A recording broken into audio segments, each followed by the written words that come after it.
It is G Mr. Drew here to welcome you to another episode of the Andrew Glowczewski Experience. This is going to be episode 177. Getting back to doing some traditional stuff. I've been wanting to fill in these two squares for the longest time, but I actually wanted to do something that was like worthwhile. You know what I mean? Worth doing everything that I'm doing here as far as like building the world and making these environments and making them different, but also it's like you can't have environments look completely different from one another when they're so close in proximity to each other from place to place. You know what I mean? It's like, structures in Russia look like structures in Russia. I live in Florida, and Florida has a way that it builds its cities, which is going to be different from the way that, I don't know, the like, and then I have family in Michigan, and when I go to Michigan, I can like definitely see the difference, and it has nothing to do with weather. Well, structurally, things are different. Obviously, the weather is different too, and I'm sure that plays a factor when it comes into decision making and stuff like that. But either way, all I'm saying is I want to build, make sure that when I make the world, I make the world right. Which, if you remember yesterday's stream, if you've seen it, I had learned of kind of what I wanted to do, at least with this region of the world and its structures. And it has like these buildings, everything seems to be on stilts and bridges and things like that. So it's like, okay, we could do that. And it has like this kind of aqueduct kind of structure to it, which is great. And what I've done here is this is like a ruined city. It's collapsed. The jungle has already started to retake it, things like that. It's pretty much uninhabited and certainly not a functioning city, even though I'm sure people probably live in there just because why wouldn't they? Um, Squatters and the such.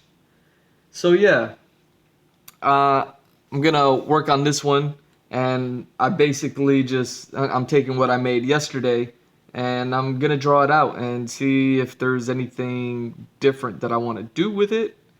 Kind of add or take away. Wouldn't make too much sense to just recreate it completely. Um, but yeah, I'm gonna get into that. I've been watching Max play, Maximilian dude play the Final Fantasy VII remake PS5, and it is so crazy. Um, Now that I think about it, I didn't catch the beginning. This one says continues, and it did pick up after the initial mission.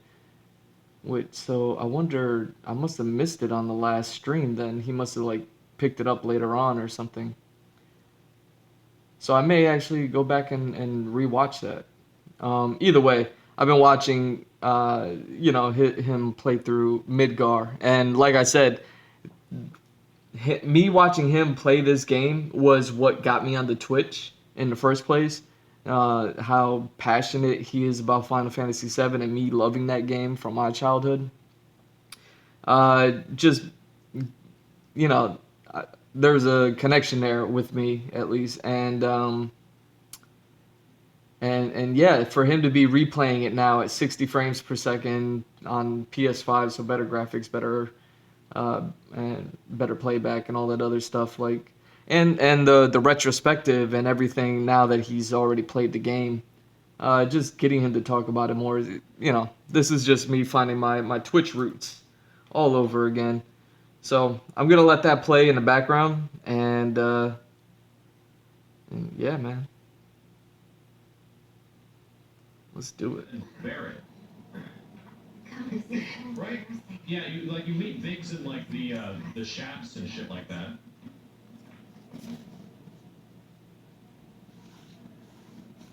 I can't remember. What did you do to your leg? Does it hurt? Not nearly as much as a fuss everyone's making. Still, I think you ought to avoid putting it in. Fine. Oh. That's enough. You're out, Jesse. Huh? What about the mission? We already sent Biggs in there. Oh yeah, they get stuck when the alarm goes off on the train. No, we got this.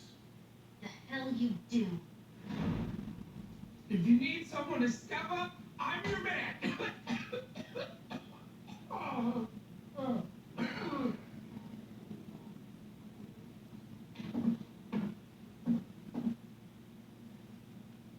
Okay. So here's the thing. I think the bigger difference is that Cloud wasn't going. The thing that was being pulled from the scenes before is that not as much that Jesse couldn't go, it's more that Cloud wasn't the one. With obviously the change of shit, the change of the timeline from the original game. I'm not going. I'm not involved. So handicapping Jesse makes sure that Cloud has to go because like the story, right? And like if characters are going to eventually hit their literal space ghost destiny. The whole point at the end of this game is that you literally kill Destiny. Right? It's pretty clear that his path is more important than maybe other characters. Consider it done. All right, everyone. Cloud's in. Yeah. That's the important part. Cloud has to fall through and smash and meet Aerith. That's the most important thing that Cloud needs to meet Aerith again. The mission is on. Go and raise some hell for me, okay? Listen, Wedge. I need you to hang back and guard the home front. What? But I'm in perfect health! Which makes you the perfect choice to look after Jesse and Marlene. Smash? Sorry, chat. Smash through the roof and meet Aerith. Chat with their, What you got to gear in order to head to This is a Simmons or Steve chat? It's a Simmons or Steve chat. That's what's going on. Chat, are you ready for Aerith to be the final character in Smash Brothers? Are you ready? Frostblast, thanks for the prime, dude. And Xavier Denied, thanks for the 777s. This will help you get squared away. Don't tell me I never did nothing for you. I'm counting on you, soldier boy. No, the Mii Fighter thing was just a diversion.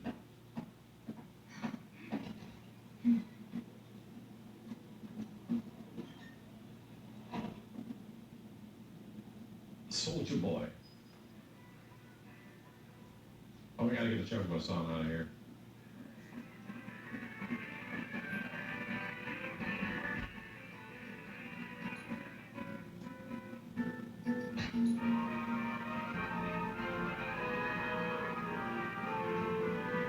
This shit'll get stuck in your head for a while, chat room.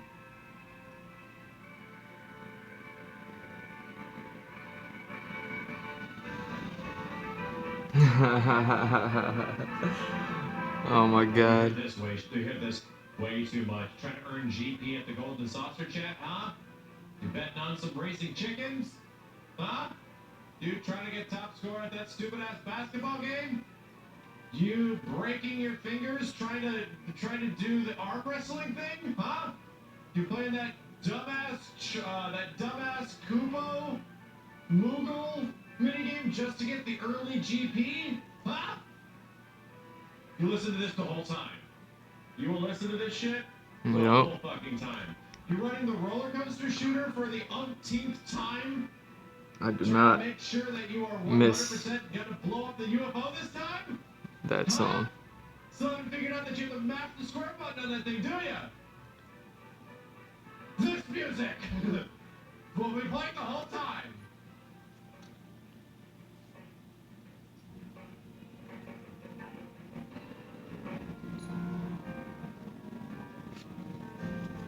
Do-do-do.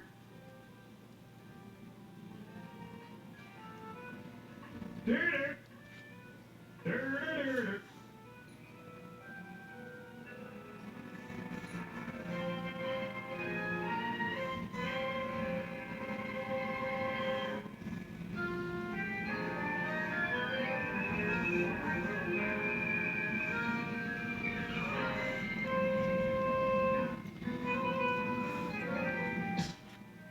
So cool.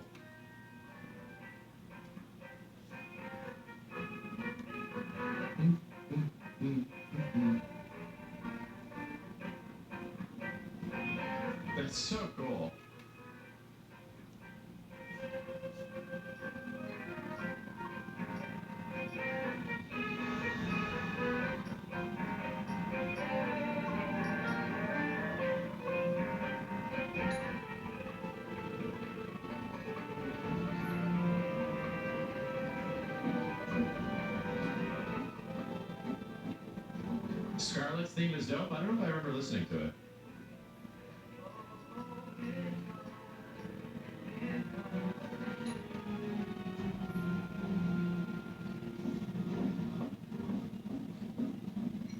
I'm counting on you, bro. Don't let anything happen to the others. Relegated to stagehand once again. I'm starting to think I'll never have a starring role. There's always next time. What's this? Words of encouragement? Thanks. I need them. Foreshadowing. Foreshadowing.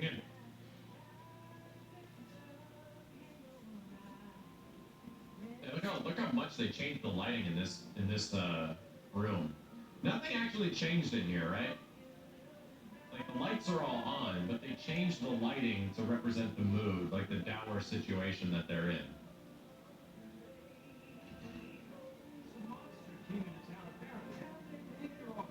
Alright, let's get going. Sure. After you take a deep breath. Huh?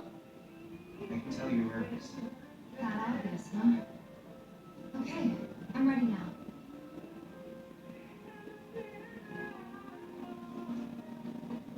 God damn, this game is so much fun, dude. It's so much fun going through it again. I need a bench, by the way. Actually, let's go back to the Who's. And I'm gonna rest. Did I blow a whole bunch of MP? I did, like a dumb shit. Are we in chapter 4 now? I think we are, right?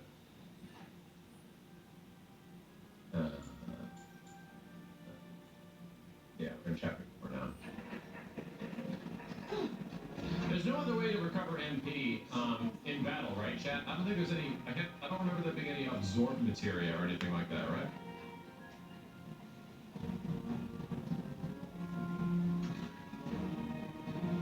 Only breaking boxes. Yeah, it's just box breaking. So dark. Oh, there's some passive MP regen. There is an MP absorb. Okay. Yeah, mostly crates are the big thing. Aerith has the MP soul drain absorb thing. Does Tifa really wait outside? Or she just like appear in? Did you just watch me sleep? Huh? MP regens at the start of the chapter, but I was an idiot and I used a bunch of MP. I used a bunch of MP. Yeah, you know, well, resting does not recover MP, chat. Benches don't recover MP. The only way you can recover your full MP is by hitting the next chapter.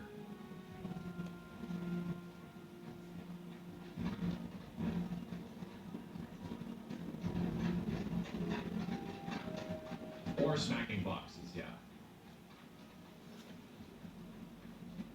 Hard mode.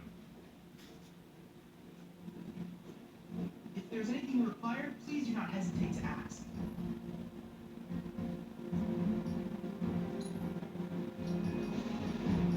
It's already done.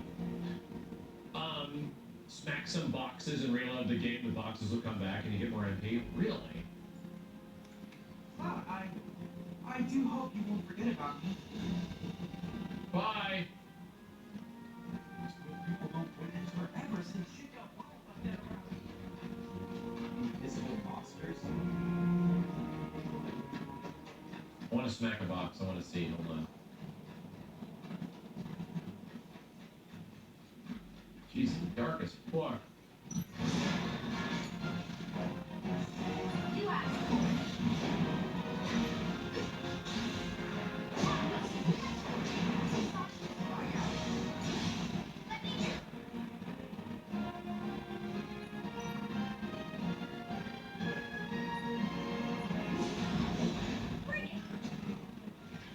I forget what disorder was good for, or if it was good for anything.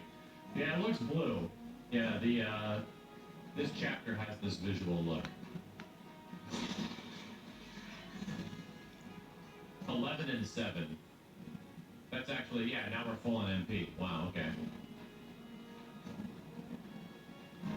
It extends your AA combo. Play like this. Oh, it's good for changing your stance faster, I see. But I like FF Origin. I didn't hate it. I thought it definitely has some potential, right? Has potential to be really cool. You have to 7 on. Thank you, dude.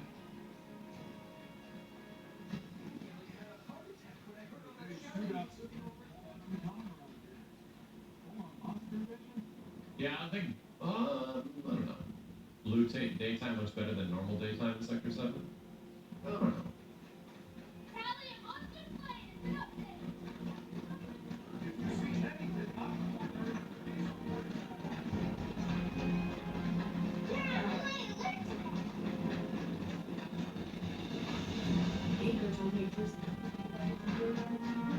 Kick these stools. Oh, I can't. I'm definitely going the wrong way. Up and to the right. I think it's more of an artistic thing, Chad, than it being like a time of day. I think they just wanted to change the visual aesthetic of the area a little bit.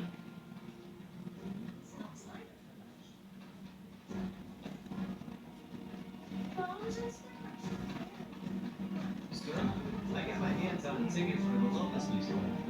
Would you like to go with me? You do realize we're on duty. The slums are avalanche territory. Stay sharp. Right. Sorry, sir. It's just... Never mind. These two are funny. I heard they've deployed soldier operators too. It's been a while since they've done that. I wanted to be a soldier, but as you can see... Cut the chatter. We're working. Right. Sorry, sir. Is he referring to the fact that since like Crisis Core, everyone, all their soldiers went batshit crazy? Is that what he's kind of referring to?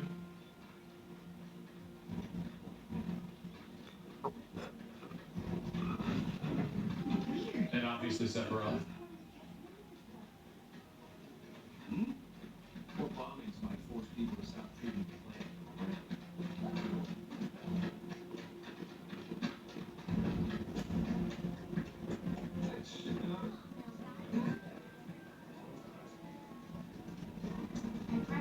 He said who? This is where Yuffie's DLC.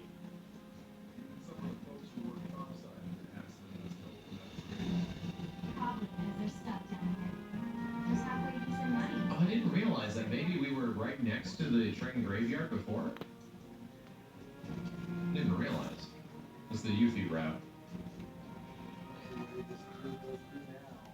My Johnny said he was leaving town and headed off somewhere on his own. But he left so many of his things behind. I should make sure he has what he needs. I did not run into her before. That boy can't sleep without his lucky pillow. And he even forgot his I don't favorite think I did. toothbrush. Oh, how Reader Neo, nice. thanks for the five. I can see him now, crying in his hotel room. My Johnny said he was leaving town, but he left so many of his things behind. I should make sure- Johnny's mother. You run into Johnny's dad later. Why did the soldiers go crazy?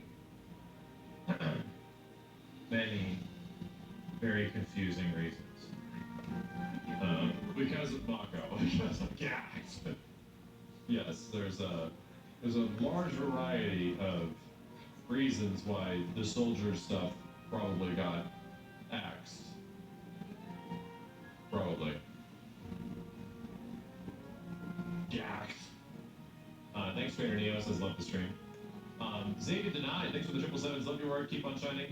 You have aces with the FF7 stuff. Thanks, dude. It's just fun. 500 bits from Torp. Happy Saturday. Thank you, dude.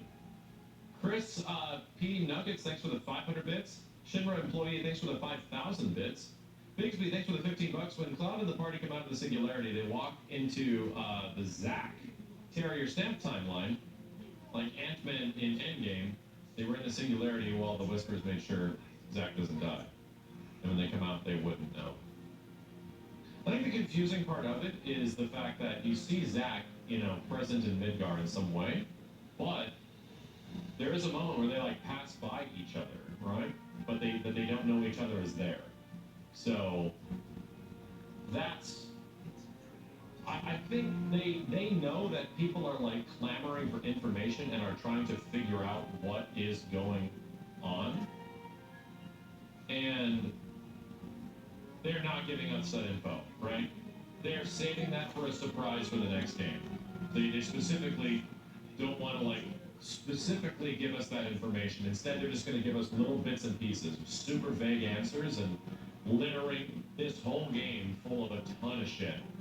So to me, that's good. I think the intrigue of where the story is going to go is super fascinating. Because we know that whatever the next game after that is going to be epic as fuck. But with the next game, we're really going to get an idea of where they are going to take the story. Yeah, there's some Ultimania stuff coming out in July that has a bit more information on it, apparently. Yeah, we get to finally see Nojima's vision. Apparently, chat. I mean, it could be complete horseshit, but according to, I get the way people talking. According to the devs, they said, listen, too close. They said that the plans for this game was made all the way back during the compilation of FF7 back in the mid 2000s. Like that, the story for this, like the framework for it was already laid out way long ago when they were planning on remaking the game. But shit clearly changed. And they were unable to at Square Enix because their company was going through some crazy shit at the time. So, it could be complete bullshit. It could be complete bullshit. But at the same time, there's some things in this game that play out kind of like it expects you to have kind of expected shit from the previous games. Like, to have an idea of what's going on. To pick right up on it. The Kate Sith thing is hilariously out of left field. And it's like, wait a minute, it's almost like you're anticipating that people actually played the original. Like you're anticipating that we know what's going on in the original. To sort of compare it to how things will be changing with these plot ghosts and shit. So I don't know. It's odd. Yeah, that's a big one. Chat, if you want a literal, documented rendition of what goes on in the live stream between Sephiroth and Aerith that is actually canon, you can go read something called, what is it again? I'm reading it, scrolling up again. Yeah, the short stories Livestream White and Livestream Black. It's like a novella about Final Fantasy VII, about like how the live stream works and what happens in the live stream. And no shit, it's almost just detailing shit of what's gonna happen in the future. Yeah, that on the way to a smile thing, it's pretty much laying the fabric of what's gonna go on. So they were definitely planning, and that thing is kind of old. That's been around for quite some time. I mean, I read parts of it. I haven't read the whole thing. But I would have to reread it again to get some sort of concise talking points, you know? I'd have to go over it again because it's very obtuse. It's so Yeah, obtuse. Strippin talked about it a whole bunch during the Drop Frames podcast when we were going over it. It's not super long, but it very much is setting up the framework of where this game is going. Yeah, they're trying to like wrap up the compilation. This is the end of the compilation, you know? It reads very weird, right? That's the only part of it. It reads kind of weird. But it has some very good information in it. Yo, why be good? Calling it now. Zach saves Aerith somehow, and everyone lives happily ever after. Got it. Got it. Yeah, I almost don't really want to read it live on stream because of how odd it is. Here, let's take an excerpt from it. So, it's not that long. It's like 7 paragraphs. Jesus. Yeah, and this is how I remember it reading it. Like, you can only get so far through this. It's super bizarre. I'm just going to read the first fucking paragraph, right? Paragraph. just listen to this shit. Bizarre, and I'm probably not going to read any more beyond this. The live stream is trying to erode his spirit, the memories of his former experiences, thoughts, and emotions. If he allowed himself, the being he once was would soon disseminate and disappear amongst the spirit energy cycling around the planet. The man thought this was unacceptable. The planet was to be his rule, and to become a part of that system would be nothing short of defeat. So Sephiroth essentially dead, trying to defy the will of the planet, right? So already this shit reads like stereo instructions. The man sensed a large flux in the live stream, a sign of another, different defeat. When the live stream erupted onto the surface of the planet, the man thought that Cloud was no doubt certain of his victory. Cloud was the one who had twice sent the man to the live stream. The man knew, oh, this is actually after Cloud kills Sephiroth again. The man knew that if one could hold on to some core of their spirit, then one could remain a separate entity, independent from the planet system. Cloud, that core. And he wanted to let Cloud know that. I'm still thinking of you, and I'll show you the proof of that. Post-Advent children?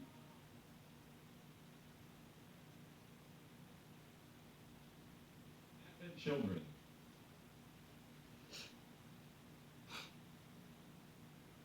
Fucking weird. Man, I just realized how much water I gave myself at the bottom here. Story, but it's like made into a Sephiroth memoir. Doesn't make any sense to do that.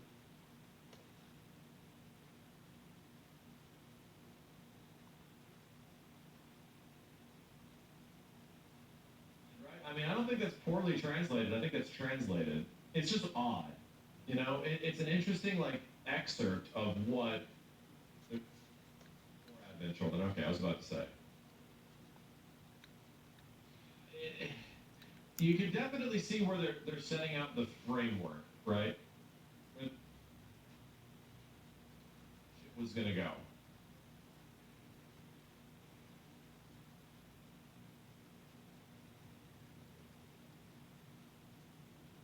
It's just weird.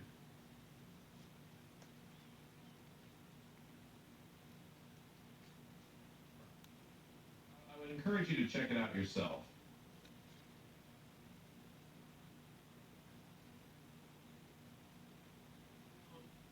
I don't enjoy reading it. It sounds so.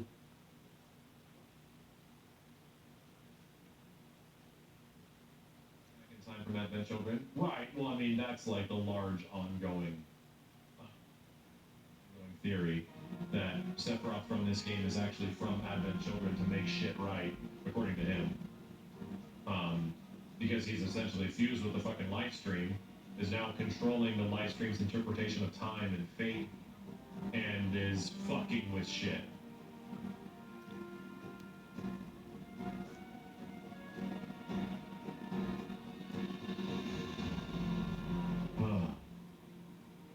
That's way too dank, yeah. Definitely is.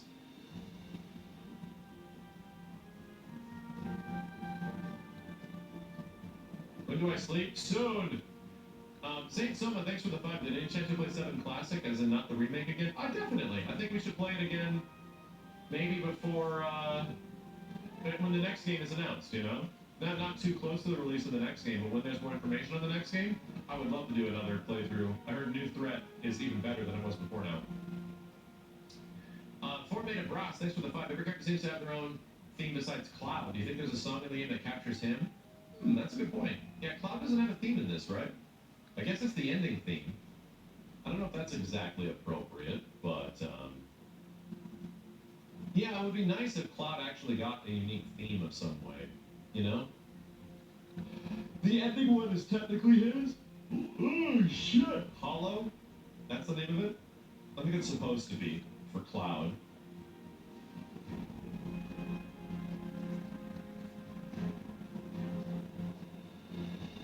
No, it's Hip Hop Chocobo. That's, yeah, exactly, Jeff. scroll down. Luxy Doodle, thanks for the 5. Is it bad that Tifa to be sounds like a way sassier Wii Fit trainer? Yes. I mean, not really, but yes. Takado, thanks for the gift subs earlier, man. I think I would have missed you. Thank you again, Admiral, for the insane generosity of donation, dude. Steve Anke, thanks for the 5. Do you want to play Yubi's Heart Mode along this or chapters for the main game stuff is 7 and 12 respectively? Yeah, we'll do that. We're going to go back to Yuffie stuff and play it in tandem with the main game. Sean B. Twitch, thanks for the 10. What do you think of the chances of us getting a DLC for the latest flashback of Cloud's time between the end of Crisis Core and the beginning of 7 and the remake?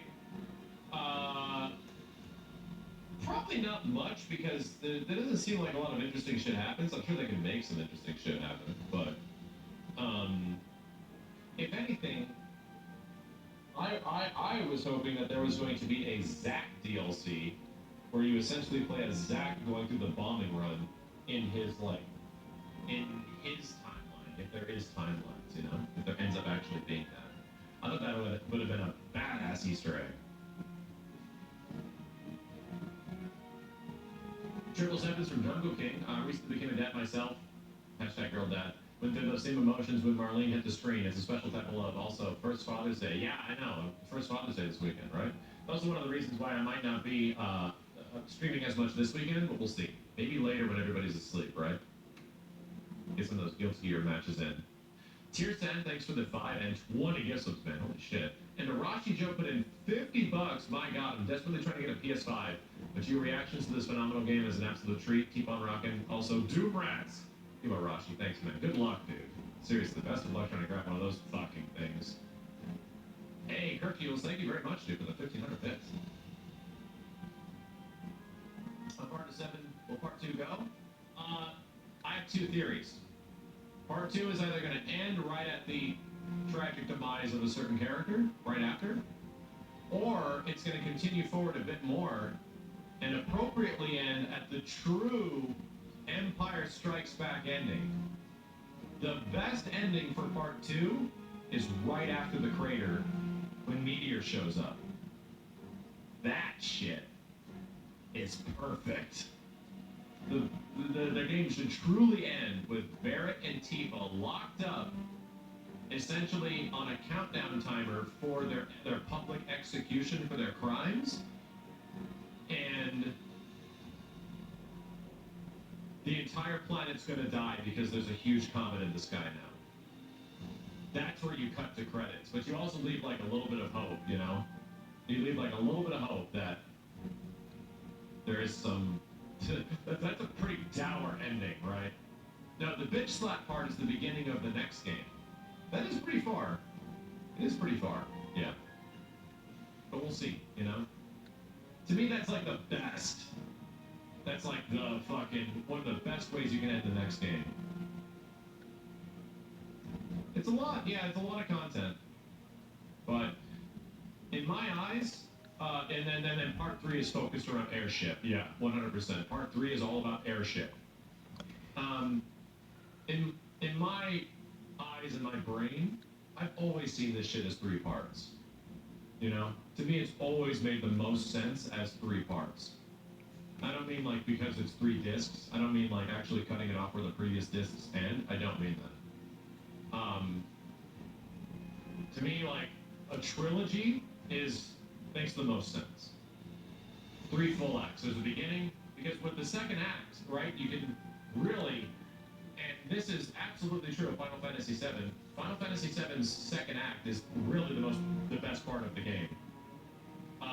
And it really treats itself like The Empire Strikes Back, right?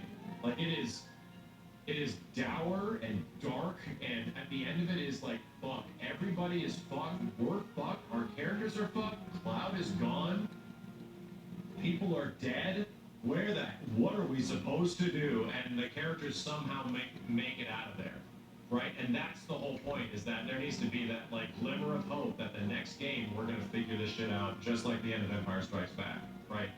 Everything is fucked, but there's hope, you know? That needs to be, to me, that's like the perfect second act. You think 7 part 3 will come out very quickly after part 2? I mean, I kind of think part 2 isn't going to be that far away. I think part 2 is, I think the earliest part 2 could actually be announced is a year from now. Announced, so it doesn't come out for another 9 months after that. That's the very earliest. Yeah, our very early prediction is that we made this prediction a couple years ago when we found out that part 1 was coming out in 2020. We're like, maybe part 2 will come out in 2023. So April to June 2023 made a lot of sense for part 2, but announced in 2022. So next year, 1 year from now, it'd be announced.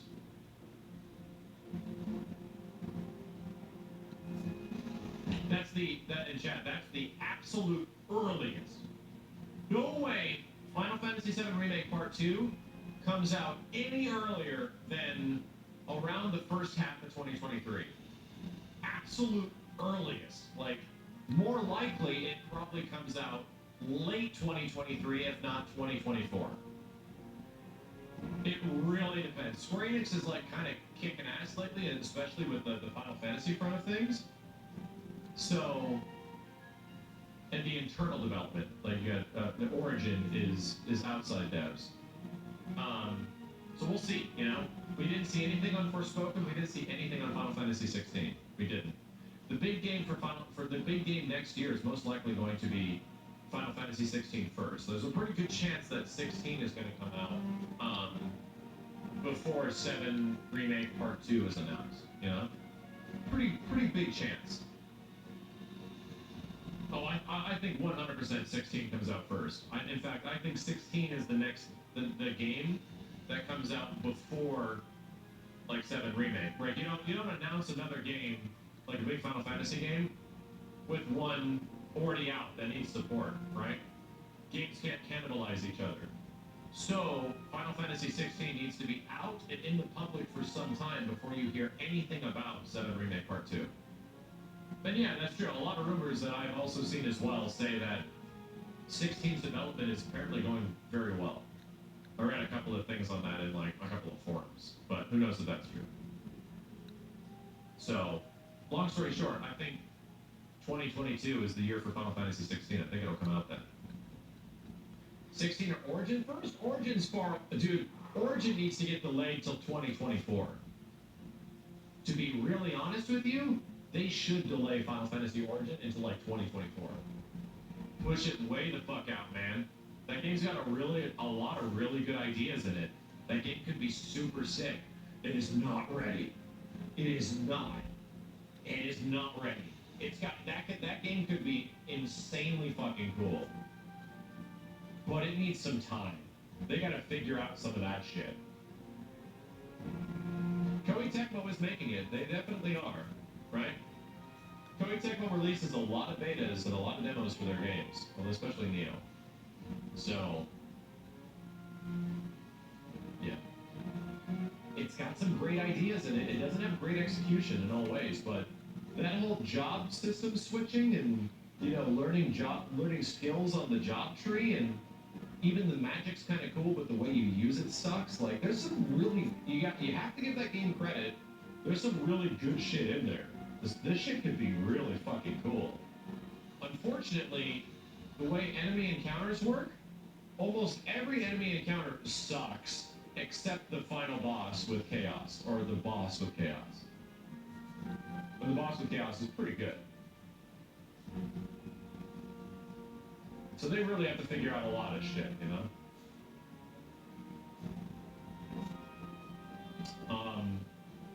Pretty good. Thanks for the 5. One of the only other Square Enix games that has good character interactions as Final Fantasy VII is Dragon's Quest XI. Interesting. I've heard some people say good things about that game, especially. I'm really... Obviously, I like Final Fantasy VII, and I like Final Fantasy 15, but I'm really not into JRPGs. In fact, Final Fantasy games are... They're definitely JRPGs because they're RPGs made in Japan, but there's a pretty big separation of Final Fantasy 15 and Final Fantasy 7 than to something like Dragon Quest or Xenoblade, There's a pretty big contrast, and I don't even mean my budget or anything like that. They're just they feel kind of different. They're very westernized, right? Yeah. Does PSO2 count? PS2 is kind of an action game. You know, it is an RPG technically, but so are Final Fantasies. They're turning into action games.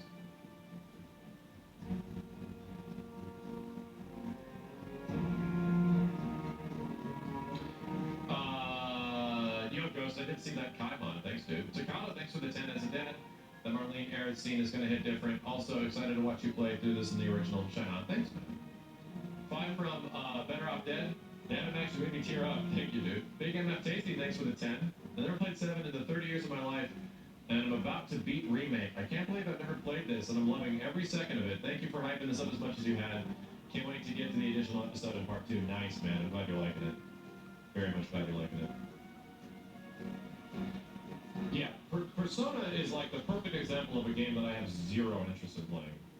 Just no. My infatuation with the RPG genre, chat, pretty much ended back in the early 2000s with like PlayStation 1/PlayStation 2. I kind of not really been into the genre at all since then, outside of like a Final Fantasy here and there, you know? Yeah, I'm not saying they're bad. I'm not saying they're bad. I'm saying they have their audiences and they're way higher quality than they possibly were when I was playing Persona 1, you know? But yeah, like that's it's not for me. Guy and Cross, thank you, dude.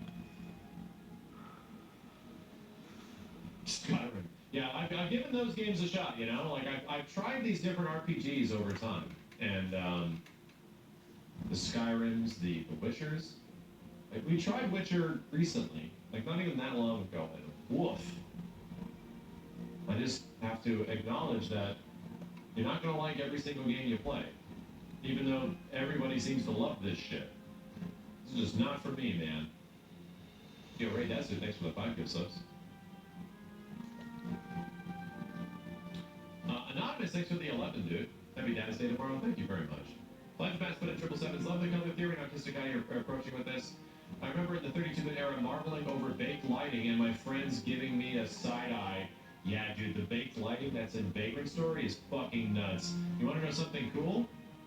Take that shit that I was saying earlier about the color theory of the color and theory and contrasting colors that are just littered throughout this game when you're like running through corridors and shit, and now take that contrast to a game like Vagrant Story, and you'll see it everywhere, right? Vagrant Story is just art, the game. Super limited hardware, super limited resources, but we're just gonna throw a shit ton of art to make this stuff look amazing, you know? Yeah, the problem is that Vagrant Story is a tough as nuts game that's insanely obtuse and weird to get into.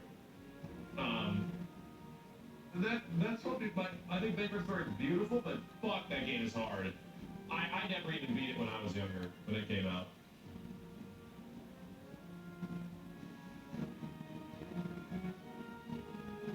I think I caught up, chat.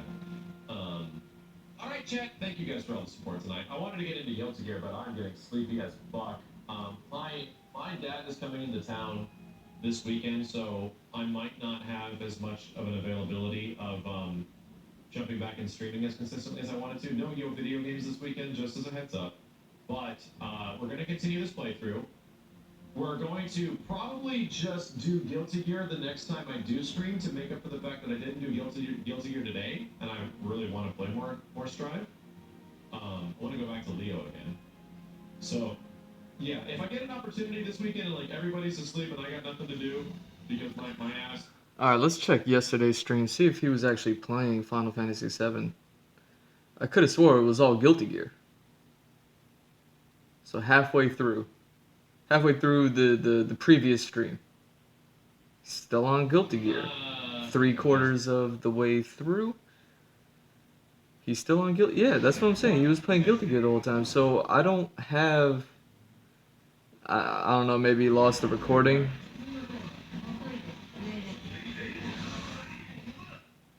Yeah, maybe he lost the recording or something of the beginning. The beginning of Final Fantasy VII. Which is a shame. I'm sure he would have had something interesting to say. But I don't know. I'm gonna throw on New Rory and Mole. I thought it was supposed to be a podcast. I don't know. We'll see. I think Rory and Mole is supposed to be a podcast. We'll see. This is Joe Budden's old co-host. Some weird. Bro, you okay for pussy? What if it don't count? If it goes to pantry, do it count? Nah, I can't. It don't count, right? Only domestic. It's called paying taxes. Yeah, exactly. That's Yeah, what it is. exactly. Only domestic prostitution counts. International will be fine. I mean, but the concept is, I mean, you end up paying 18. Yeah, at some point you're paying for pussy regardless. Yeah. So it's just like, I guess eliminating like the middle. Okay, explain. What do you mean? Like dinner, you gotta take her out. The restaurant is just to make her feel better about doing something she was gonna do anyways. Like, oh look, I'm being treated well. I'm a gentleman. You know, you just falling into social norms. Like, we should just go fuck if you want to. Yeah. And I'm not gonna look at you differently. But you made a good point about guys that feel like women just like them all the time. Oh, It's my important, but God. no, it's important to have one of those guys in the crew because it really helps your field goal percentage. I do it make you look cool. No, it does make you look wild cool. It does. If you got one, you know, she ready, she on you. It's gonna force you to shoot. It's important to have them type of guys on your team, man, that just feel like every girl likes them. But you gotta know that that's the friend though. Because anytime we do this, say I got 5 coming in already, they've never been ready.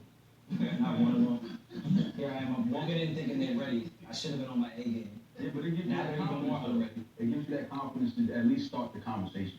Because a lot of times guys just don't know how to start the conversation. Yeah. You know what I'm saying? I'll take that dude over the where the chicks at, where the chicks at, where the chicks at. And then the chicks oh, be there. the where the hoes at, nigga? Where the hoes at, nigga? Yeah. Yeah, I don't I like called that. someone out on the DR trip on there. Yo, my boy was doing that. It's the same person. He got two personalities. They do. Bro, at one moment he was good, but the whole that is crazy. I hate that type of guy. But you know the type of guy I really hate though is the guy that's like just starting to like glow up a little bit in life. Uh-huh. Man, you know how when you see somebody, but like you just cause they're not famous that yet, Right. you don't really know who they are, but you know their face looks very familiar. So you know I'm in the club, and I'm like, yo, I feel like I know you. Mind you, we're in a very like, you know what I'm saying, like it's there's no bums around, Right. And like I feel like I know you. Everybody's doing pretty good. Yeah, everybody's doing all right. Yeah. You know what I'm saying? He's like, nah, you don't know me. I hate that type of guy. Nah, you don't It's know like- me? Nah, it's just like on some like, I'm famous, you don't know me, you might be a fan type of nigga. Like, Oh like, yeah, nah, that's come on, funny. bro. That's It's not funny. even. That's funny. Earl did that to Wall. Yeah. Nah, so Oh, you're that type of guy. it wasn't that. Yeah, what happened was I was in the car. the test. Yeah, he did what he was supposed to do. I was in the car in front of this spot called Chow Chow Chicken in Santa Monica. And so I see Earl, so I know him and Hop, we fuck with Hop heavy. Like, so I didn't see Hop yet. So when I see Earl, I was parking, I see Earl, I just rolled the window and I was like, yo, Earl, what up? So he kind of looked, he was like, what's good? I was like, yo, where Hop at? So he was like, you know, because you asked me, like, randomly asked me, man, and he like, you trying to lie my man? Like, I don't know, like, I don't know. I said, nah, so, right, so, but I knew what it was, so I said, nah, I'm his little brother, man, like, just tell him I'm looking for him. And then that's when I definitely was like, it's definitely flip. Yeah. When he said it was his brother, I was like, Right, but I saw it. So the funny shit is I hit Hop later on. I was like, yo, I just saw Earl, and I already know he probably thinking some funny shit, like, and then he told me, like, he's like, yeah, and I seen him the next day. He told me, he was like, yeah, that nigga definitely was like, yo, you something know, I definitely slid on hop like, yo. But I respect it though, because he was like, yo, nah, like, I don't know where he Well, at. I respect that. I guess it's more so like it's just like, and then took it a step further. The next conversation, I was like, yo, bro, it's not even that deep. I'm gonna introduce myself to you, tell you who I am, and what I have to offer to the world. Right. And then niggas still like, nah, you don't know me. I'm like, all right, bro. He ain't know you though. But it doesn't matter. But I'm just like, I hate that type of guy. Yeah, I mean, that's, I just mean, I know what you mean. Like, Yeah. the other day, nigga was like, yo, I know the way you talk about it. Nigga was like, yo, where niggas go? Mm-hmm. But, yeah, like, yeah, I do music. Mm-hmm. You feel me? Nigga like, what? I'm like, bro. He's like, bro, alright, easy. Nah. So, yeah, but for me, it's really more so even from the aspect of if you're if you're in a club, you're in a club for one or two things, right? It's either for girls or like to meet new people, right? We never go out to the club like, I can't wait to meet some new fellas.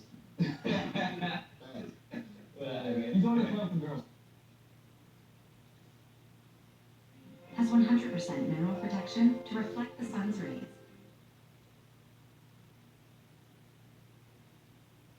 It's quality insurance with affordable rates, and it turns out this isn't a sleeping bag.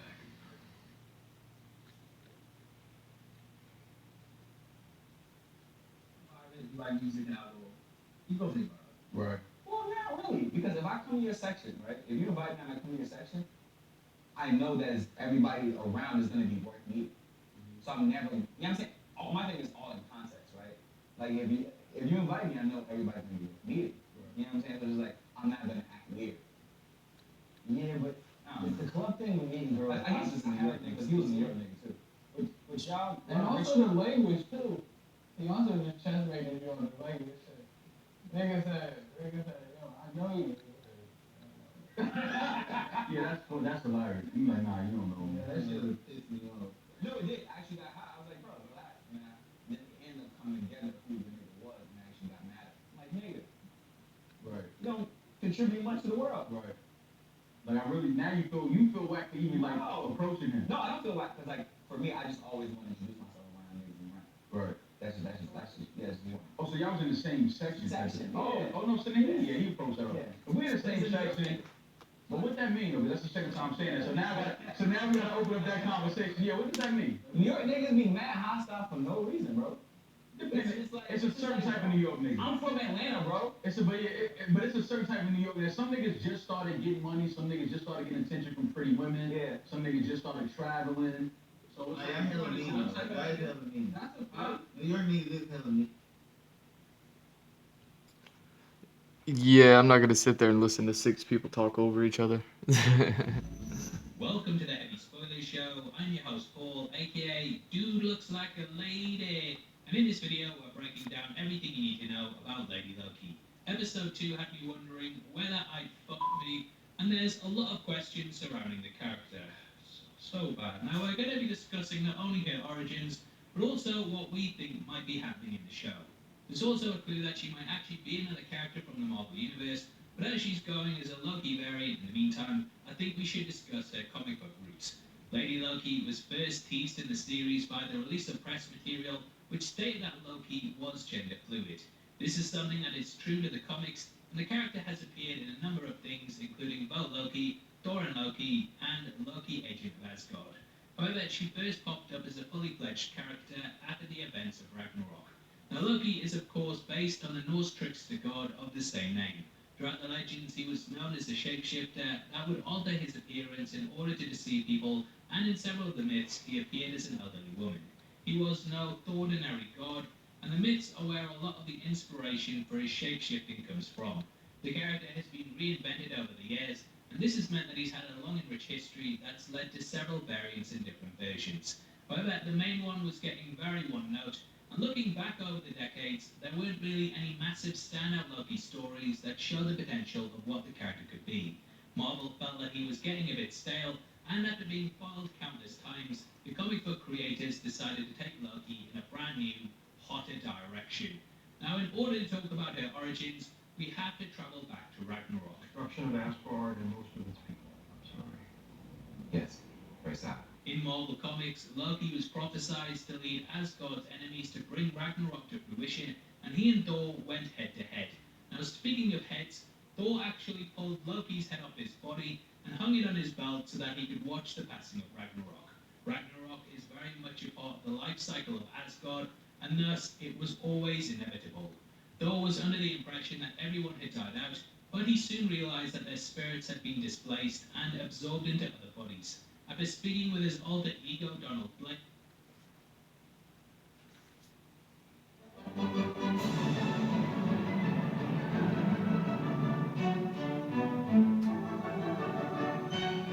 stay, dine, and do it all with an all-inclusive vacation package at Honeyland Florida Resort.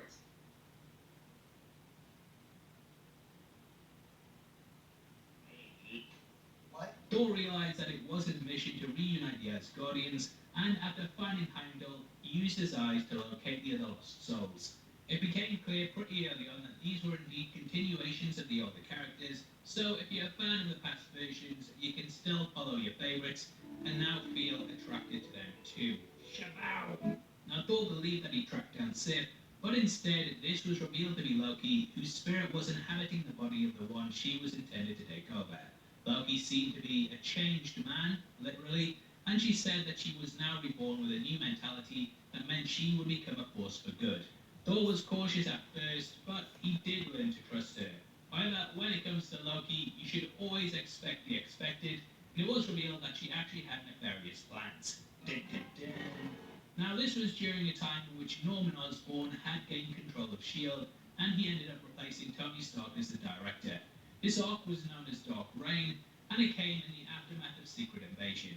In case you haven't read that, Skrulls basically transformed into the heroes and pretended to be them, which fooled a lot of people, and it meant that those in power couldn't really be trusted. Lady Loki actually convinced the Asgardians into believing that Beta Ray Bill was a Skrull, and it led to a lot of issues internally. Now, why they chose to put Norman Osborn in charge, I have no idea, but I suppose, looking at his CV, he had experience leading the Sinister Six, so we'll forget about all that bad stuff, and when can you start? Osborn quickly formed an evil super team called the Cabal, which was made up of members like Lady Loki, Emma Frost, Namor, Doctor Doom, and the Hood. Here she allied herself with Doctor Doom, and it was revealed that the pair planned to resurrect the enemies of Asgard. Osborn himself also wanted to launch a new world order, and he joined the sorry, wrong person. He promised to put Asgard back at where it belonged, and this was of course a very attractive idea to those that had just been displaced because of the events of Ragnarok. Loki was still desperate to rule, and it turned out that she had travelled back in time to alter events so that Thor, aka the father of Odin, could be resurrected after his death. In the present, Loki brought him back to life and enchanted him so that he believed everyone was his enemy. He went on a rampage, and Thor ended up killing him. However, this was seen as a capital crime because Thor was technically the king due to still being alive. Thus, Thor had killed the king of Asgard, and he was banished from their community because of what their laws decreed. Thor was kicked out of Asgardian society, and because of this he wasn't able to be king, and thus Loki had manipulated events so that she was the successor to the throne of Asgard. A big war with Asgard ended up happening, and Loki returned to his male form, with Sif being restored too. Loki ended up dying, and his spirit was reborn in Paris, and he became a child pickpocket in the city. This led to him dying once more, and we got the events of Loki, Agent of Asgard. This sort of inspired the show a bit, and in that Loki was working for the All-Mother, attempting to right the wrongs of his past by being a force for good. It was very much his second chance, and there were alternate versions of Loki running around, which I think very much inspires what we see in the series.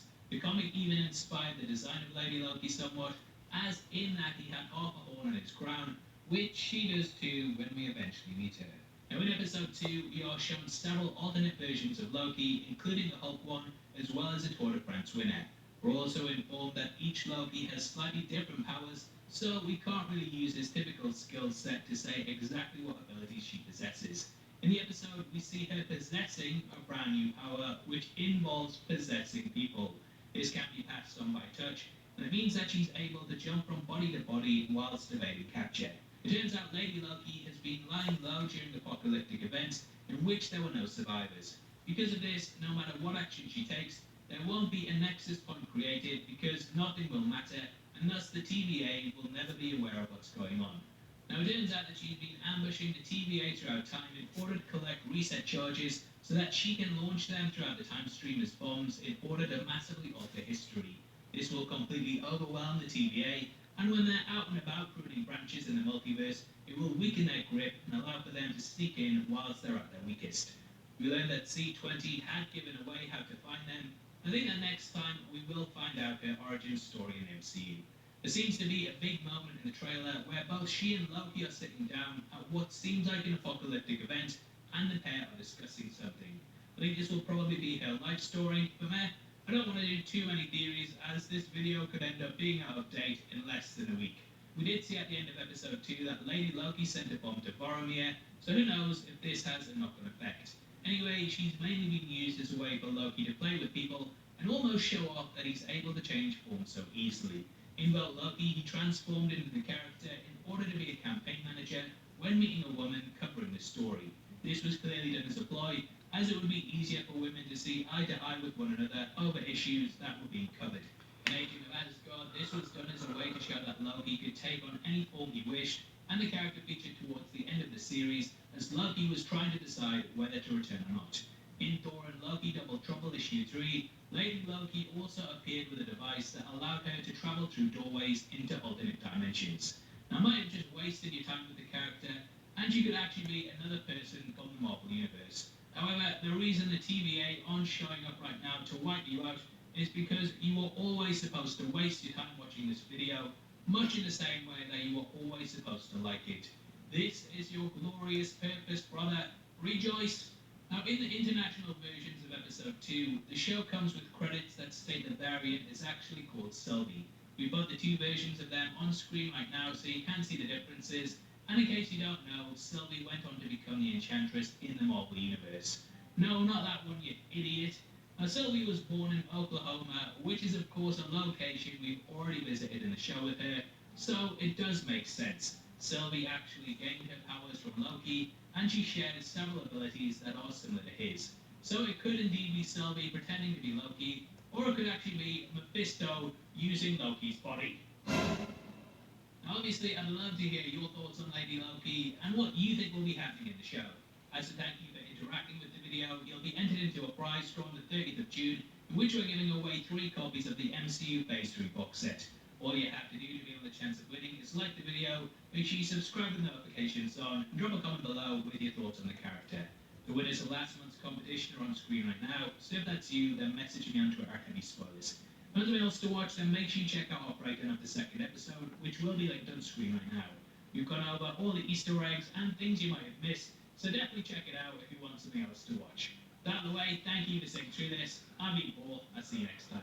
Take care.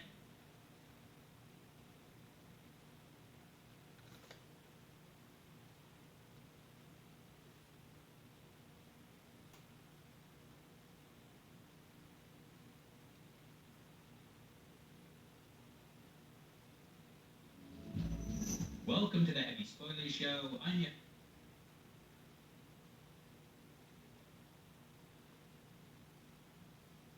You need to know me. I will be the one.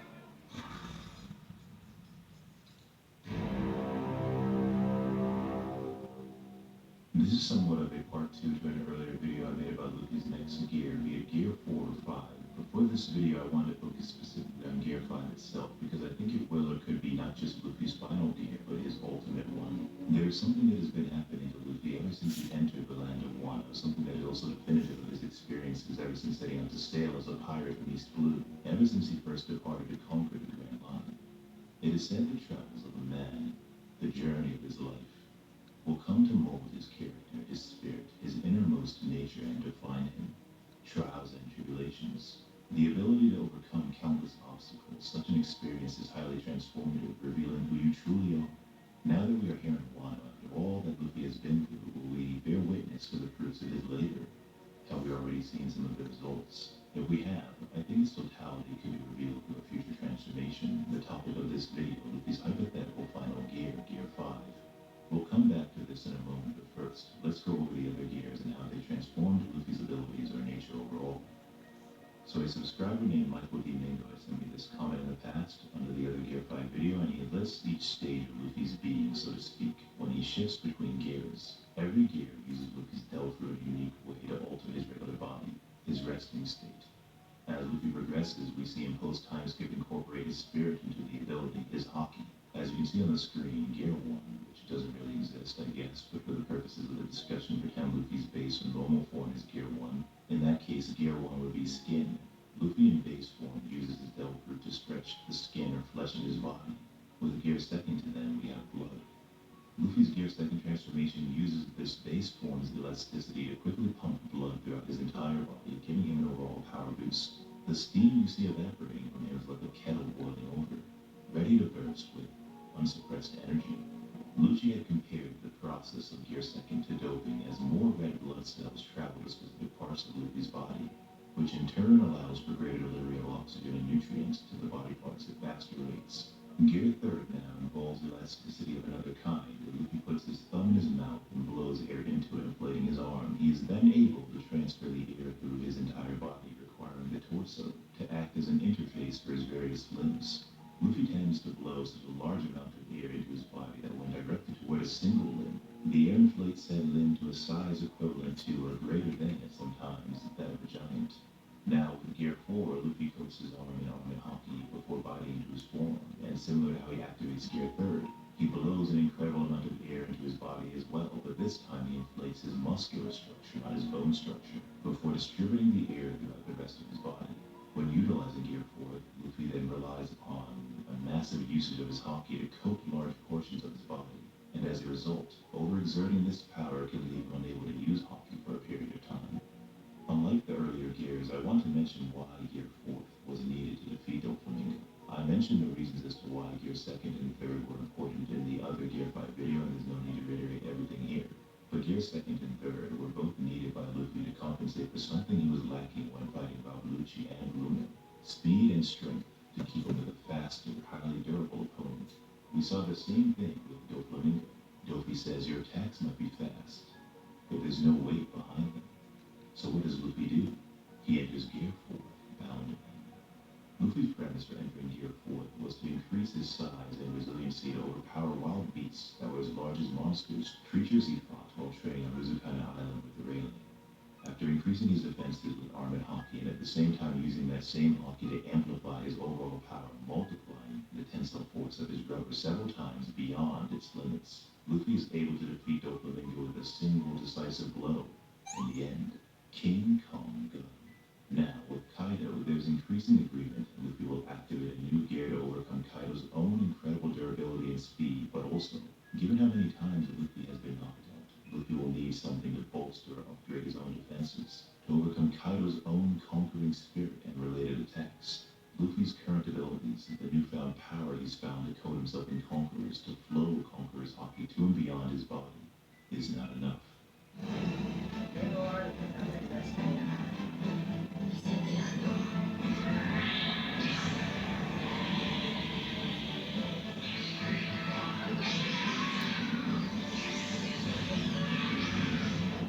Make sure to follow Kia Burn, and I'm saying that right, on Twitter. You can see the link here, as well as in the description, hopefully. He made this amazing dope, where it's only begin to describe how cool it is, but a really remarkable fan edit of Luffy vs. Kaido from chapter 1010 after he learns of the new ability of Conquerors. One Kaido said only a select few could use, even rarer than being a conqueror in and of itself.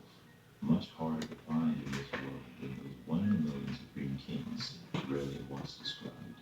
But of course, Kaido will later remark that Luffy's use of the ability was clumsy and crude, that he had infused himself with Conqueror's hockey, yes, successfully, but done so poorly, he had yet to master the ability. It would seem maybe that Big Mom and Kaido and a few others know exactly how this ability is being used. There has been an idea endorsed by myself and George that people themselves can become black blades. A will spirit that gains permanence over time and refuses to break, so long as the wielder's will is greater than any other. I have a video of this in relation to Mihawk and Zoro coming out soon, but Kaido and Big Mom, devil fruits aside, experimentation aside, are difficult to kill, and one other explanation might be that their conquering spirits act as a sort of invincible, invisible armor. Luffy continues to be knocked out by Kaido, but notice no matter how many times Kaido defeats him, he continues to rise, to return to the field of battle another time, a spirit that rebounds in the same manner as Luffy's rubber devil fruit. This will be important later, so remember it.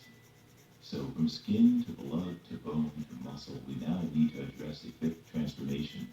Earlier theories from many years ago, ever since the introduction of Gear 4, have speculated Luffy would go from the muscular system with Gear 4 to the nervous system with Gear 5. That his brain or nervous system, as funny as it sounds, would somehow expand, or similar to Gear 2nd, the impulses transmitted by his neurons would move a lot faster, increasing his reaction time, speed, reflexes, etc. Such a change would fit very well with observation hockey, maybe perceiving things at light speed, and then imagine if this were combined with future sight. But given everything that has been going on, ever ever since the beginning of Wano, it seems as if this arc has been placing tremendous emphasis upon Luffy's spirit primarily. Whether this new transformation will occur during the fight with Kaido or sometime in the distant future against Blackbeard or another opponent, I'm not sure, but I do think the gear should focus upon the disposition of Luffy's soul and the spirit or character of a man seeking the title of Pirate King. There's something that has been happening to Luffy ever since he entered the land of Wano, something that is also definitive of his experiences ever since setting out to sail as a pirate from East Blue, ever since he first departed to conquer the Grand Line. It is said the travels of a man, the journey of his life, will come to mold his character, his spirit, his innermost nature, and define him. Trials and tribulations, the ability to overcome countless obstacles, such an experience is truly transformative. Now that we are here in Wano, after all that Luffy has been through, will we bear witness to the fruits of his labor? Have we already seen some of the results? I believe we have. It seems as if every time Luffy is knocked out, he awakens a new power, or at the very least, displays a new use of an old ability we had not yet seen before. During their first fight, Kaido knocks out Luffy and he uses Conquerors while unconscious. To the surprise of us readers, the beast pirates around him, as well as Kaido. Wano has long been an arc defined by a quest to become the greatest king, Luffy's overall challenge in his fight against the four emperors of the sea, and this moment was no different. A test to see whether Luffy's spirit would break along the way. Kaido's familiar line of questioning about what kind of king Luffy desires to be. Kaido's first of many attempts to break Luffy's will, the will of a conqueror, a will that Rayleigh once questioned as to whether or not it could stomach the journey to conquer the Grand Line. Not just its powerful oceans, but foes as well. Emperors such as the world's strongest creature and pirate. Luffy's stubborn inability to stay down, a body whose bones might break, but whose spirit refuses to yield. This quality was worthy of Kaido's admiration. We see on Onigashima as the island floats towards Wano's mainland. Kaido uses another conqueror's coded attack named Ragnarok to knock Luffy out another time. And still, Luffy's will did not break. His spirit endured. Luffy awakens, quote-unquote, from being unconscious and unlocks a new, or advanced version of Conqueror's Haki, what I like to call Conqueror's Flow. As it becomes clear, Luffy is no ordinary man, as Kaido recognizes something familiar about Luffy's smile, the defiance of fate, under threat of death, that the more he smiles, the more he laughs. The greater his will of deed, perhaps. Once more, Kaido knocks out Luffy and is sent flying over the edge of Onigashima, tumbling downwards from the sky into the oceans below. A lot of people at the time wrote Luffy off then and there. They couldn't even wait another week for another chapter. But I've come to realize we should always bet on Luffy to never doubt him. If we aren't shown proof, or maybe even if we are, our faith in him will never die. Momonosuke communicates the same idea, the same feeling, this principle, this ground of belief to the Alliance, to all of Onigashima, to all with ears to hear. So what I'm about to say to you guys is more hype, yes, but I'm paid to be Oda's #1 hype man, as I said in another video, even if it sounds like I'm whispering at times. Even if it's ASMR, whatever some of you like to call it. But Oda is setting up an incredibly emotional comeback. I think, especially given the message Momonosuke shares of Onigashima and maybe, eventually, all of Wano. Luffy is still alive.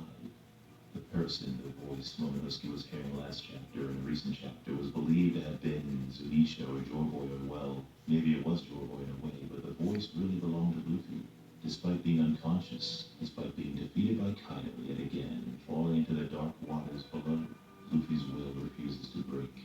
Even now his spirit is reaching out, yearning to fight, making sure everyone is okay, like a true captain, reminding everyone from the other side to trust in him, to believe he will win. Momo on Luffy's behalf implores the Alliance to keep fighting as a nice counterbalance to Kaido, don't you think, who just a while ago announced Luffy's defeat. Two opposing voices inspiring their armies towards victory. A collision of wills inherited by each captain. Momonosuke speaks in a way that alludes to Luffy's current condition and what Luffy has been doing all along. He says to keep fighting. Please, even if it hurts, even if you have nothing left, fight until the very last breath. As we see Luffy running out of breath, practically drowning as Momo's and Luffy's words reverberate around Onigashima. Momo, let everybody know, I'm still gonna beat Kaido. I think it's also important to ask why Oda is emphasizing this new ability of Luffy's. At least I think it's new to communicate with others telepathically now.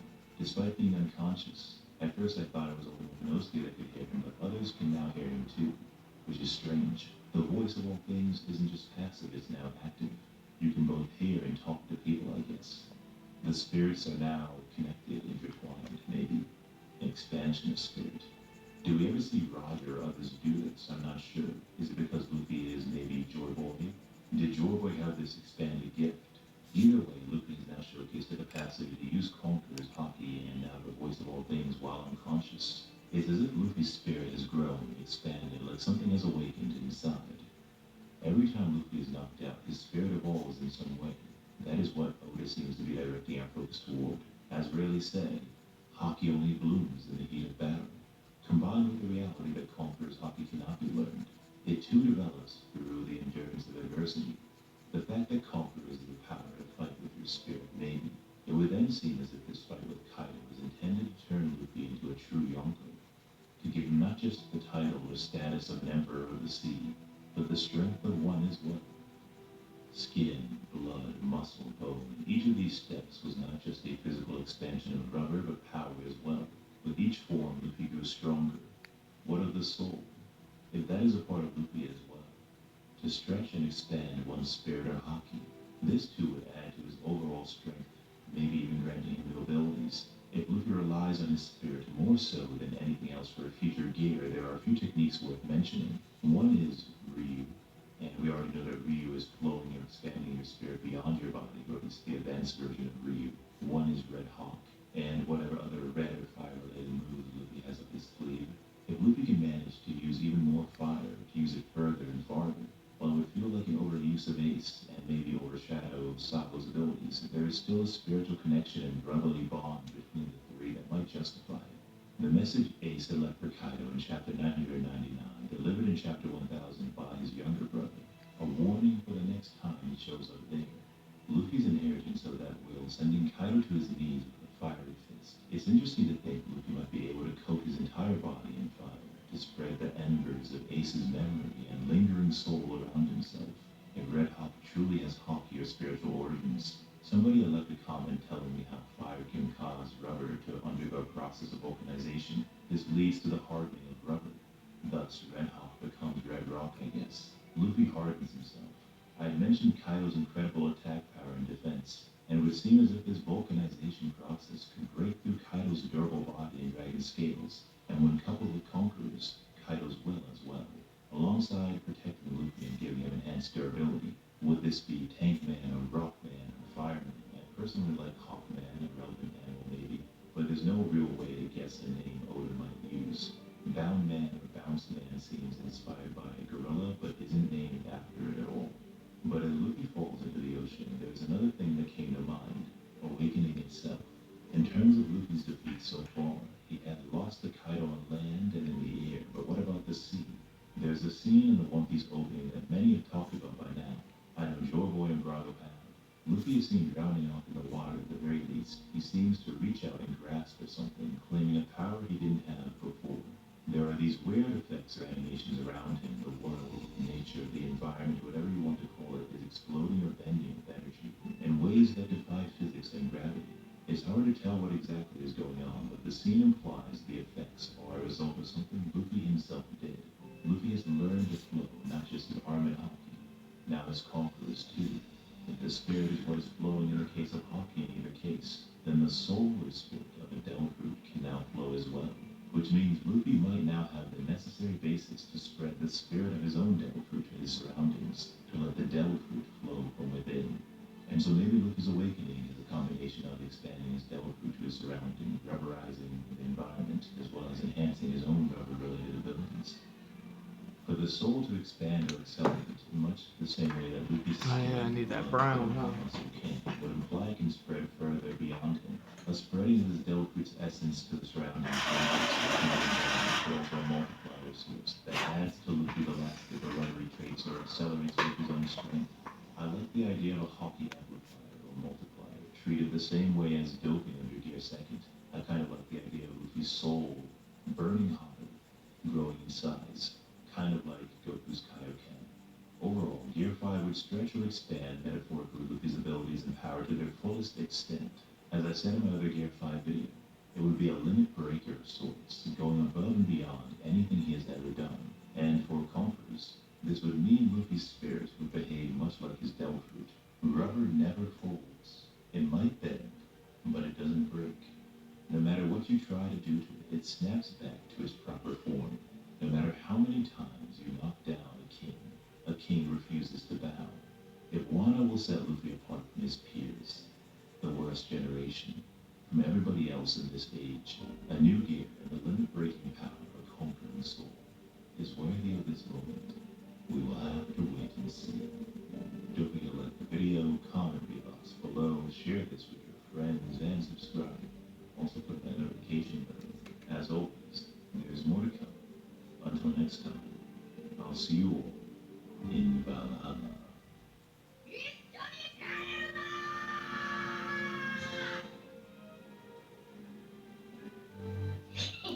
Luffy's so loud.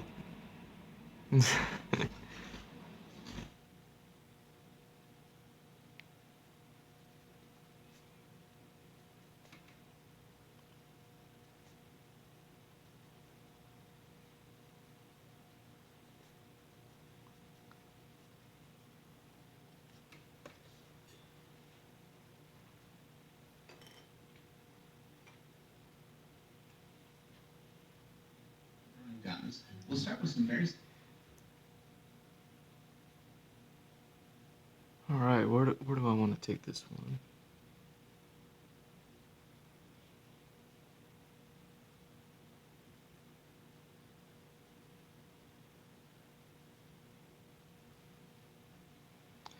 Yeah, I guess we'll just keep going. Learn how to turn those in space, add perspective to them, and then use what we've learned to draw a gun from reference. And then we'll take the whole process to create our own gun from start to finish, detail it up, and create something original. I'm David Finch. I've been a comic book artist for over, I think it's 27 years now. If you enjoyed this video, please hit like and subscribe, and just share with your friends.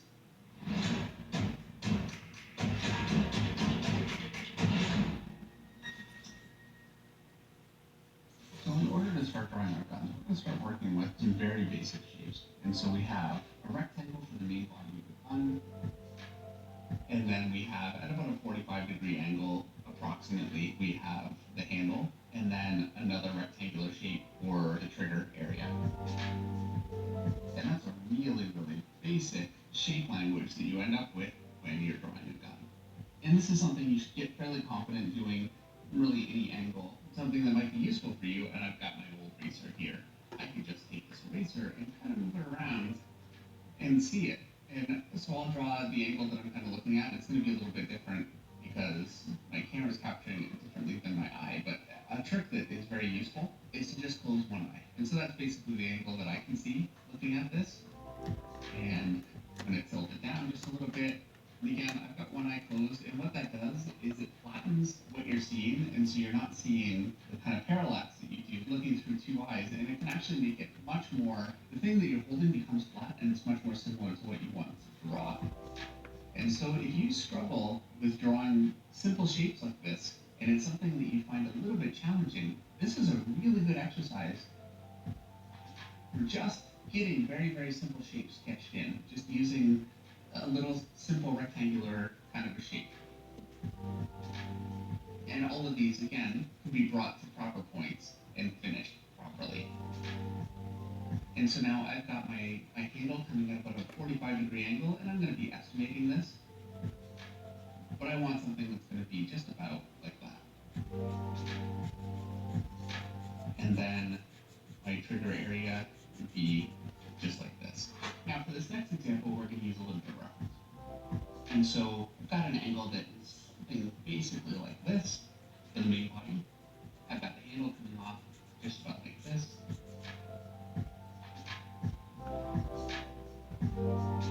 And those are my very, very simple shapes, which is really all I need right now. I'll be a little short again here. Because now I'm going to take out my ruler, and I've got a line here. Got another line just about here, and that's going to put my perspective point just about here. And so I'm lighten this down. And the spacing of these lines is completely not important at all. All I is to make sure that I have enough lines that I don't need to guess when I move on to later stages. And so that's my basic perspective from this point. This is a 2-point perspective though, and my other point would go pretty far off the page, and I'm not going to do that. So what I'm going to do is I'm going to start just about level here, and then I want to be just about here, and I'm just going to kind of eyeball this. I think the bottom being about there is good, and so I can kind of connect these up and get something that there that works well enough without having to run way off my page. And now I'm going to do my verticals, and the beauty of this ruler is verticals are very quick and easy to do. Yes. Oop, sorry.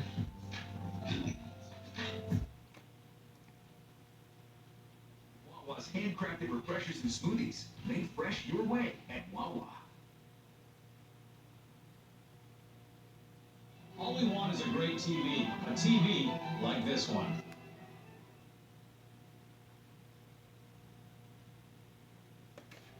So now I've got my basic perspective in. I'm going to go ahead and erase this all down pretty light. And I generally like to have more perspective drawn in than I need to draw the object, because it gives me the ability, if I want to draw more of the gun back here, or if I want to be creative with it, I've got the room to do that without having to refigure my perspective.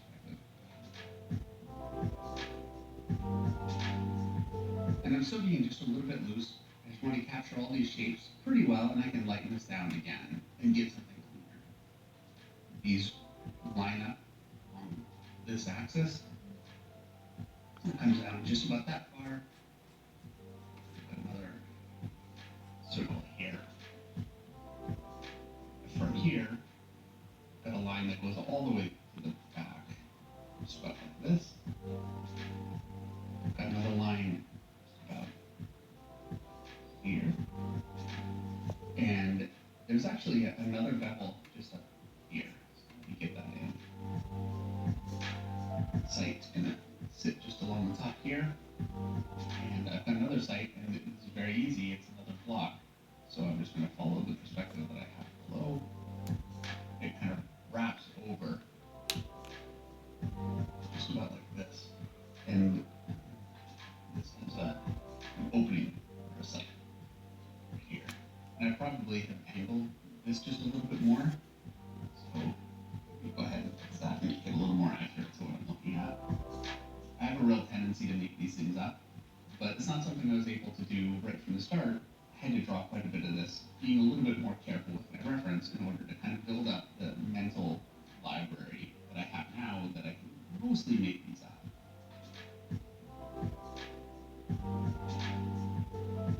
A groove just in here.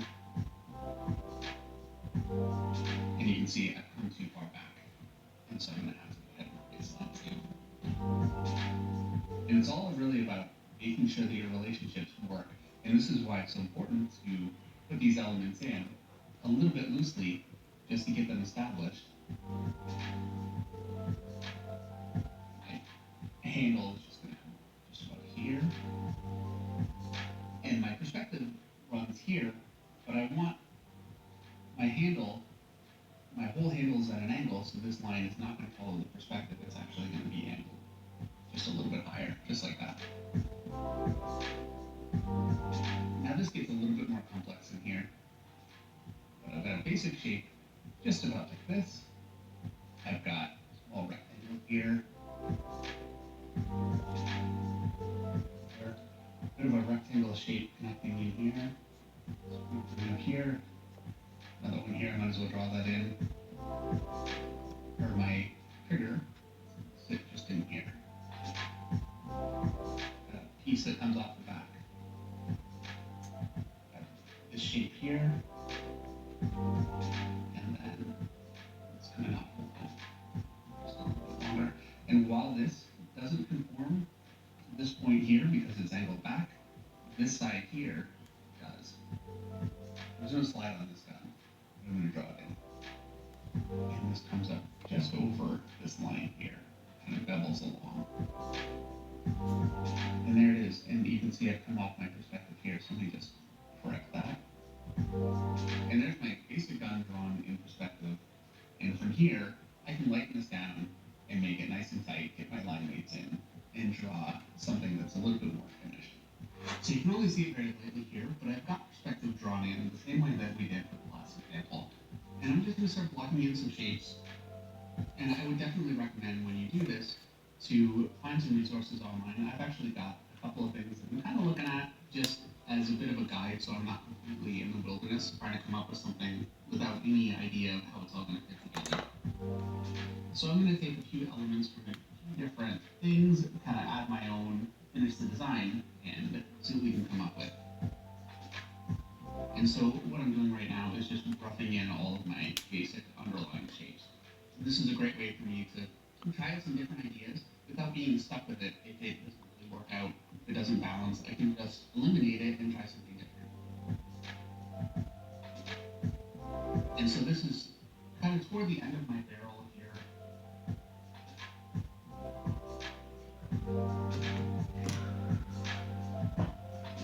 I think I'm going to give it a bit of a handle down here, something like this. Just throw this in as a shape and I can refine it.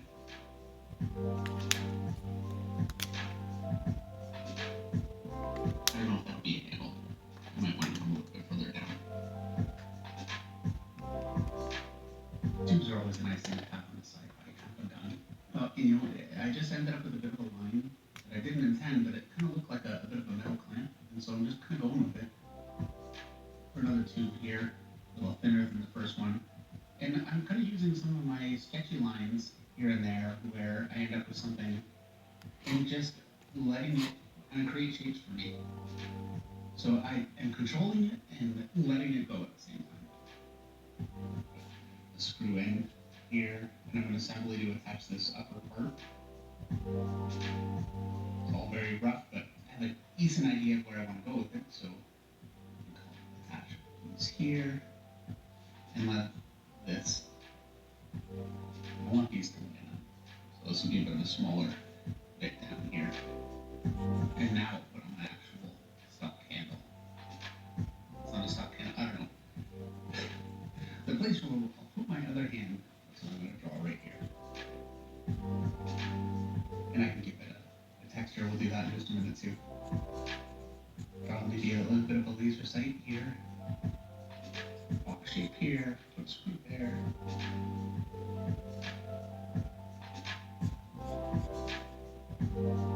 And modern guns kind of have a bit of a square sight, so I think I'm going to go with that. Something like this, and then there's a bit of a rectangular piece that comes off the front of it. I'm going to attach it down with this bolt. That made sense for me. Maybe give it a bit of a slide. And I think I'm going to do a rail that it can sit on right there. And now under here, I'm going to want to have the place where my magazine attaches. And so I'm going to angle it because the magazine tends to go in at just a bit of an angle. It doesn't go straight up and down generally. So I think it can go in just about like this. And then I have to admit, I brought out a little bit of reference because I thought it would be kind of useful, but as it goes along, I'm really just kind of doing this on my own. I tend to be a little impatient with reference, and I've done this quite a bit in the past, so I have a lot that I'm kind of working with just in terms of my own experience. You'll find this will take you a little bit longer. If you've not really done this kind of thing, you're definitely going to have to take in a little bit more influence and give yourself just a little bit more time. It gets easier. Like everything else, the more you do it, the easier it is to just create it on your own.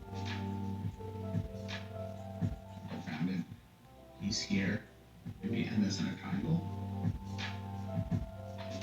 And bring that across. I'm going to want my handle to come out just about like this. I think that'll work. And you can see I've angled that this way, I've angled this way. Otherwise, everything basically lined up.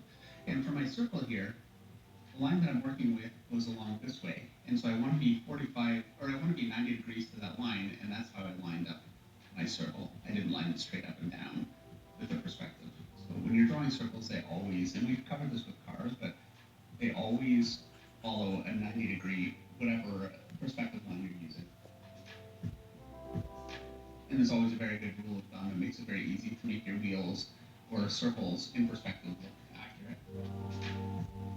Some kind of a readout here. I'm just going to start getting a little bit more finicky with the detail.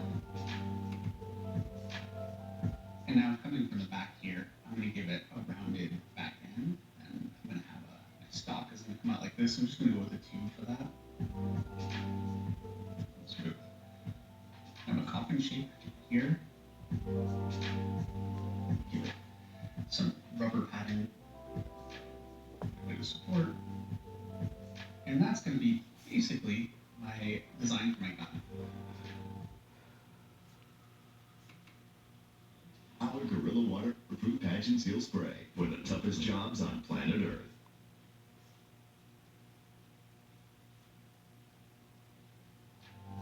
The next stage for me is going to be to draw a much tighter drawing on top of the rougher sketch that I had. And I have enough detail in there that I can go pretty clean, and I'm not going to use a ruler because I've got all my guidelines pretty well established. It's very easy for me to keep these working along in perspective without having to do the extra work of breaking up the ruler all the time. And I find for some lines, I'll get out a ruler, and you'll find for you, when you're working, you'll know when you want a ruler. If you need a really, like this line here might have been a little bit easier for me to pull off with a ruler. I didn't ultimately need to, but if you do, it's certainly not something you want to avoid. I want to round this piece here just a little bit, so give it a bit of a shape like this. And at this stage, I'm using all of my underdrawing, but then I'm just kind of refining it, finding different shapes, a little bit here and there, just at a much smaller scale. I know the overall shapes that I want. So I'm just kind of making decisions. Also, screws are a really great way to add a lot of believability. You want your gun or any kind of high-tech element that you're working on to look like it has a real purpose and look like it's something that has been constructed. I'm just kind of moving through, not in any real particular order, just kind of some of the landmark parts that I really want to get established well. And once I've got enough of those, then it's just kind of filling in the gaps.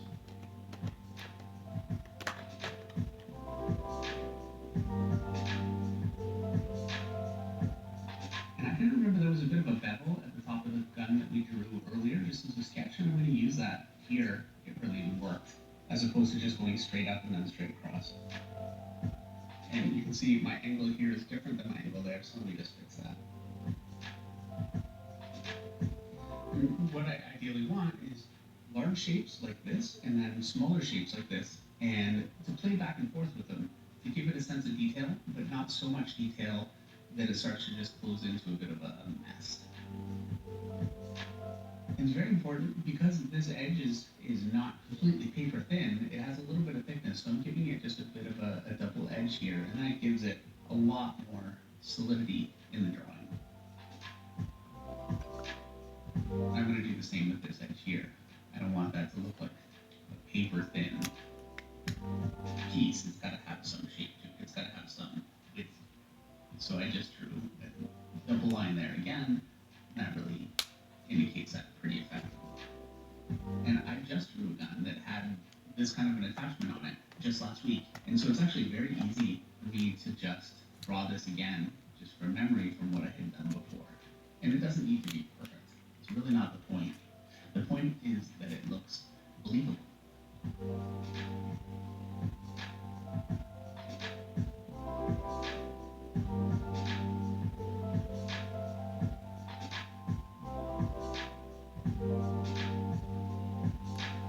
I want to make sure not to lose my perspective here. And we'll give it a nice big screw right here. And so I want to kind of blow this up like that. Just kind of trying to think on the fly. And this is a bit of a curved design, and the rest of the gun really doesn't have that, so I'm going to fix that. Make this straight, bring it up, and then connect like this. And I think that'll work a little bit better. I don't want to, halfway through my design, start going in a totally different direction, otherwise it'll just look very incohesive.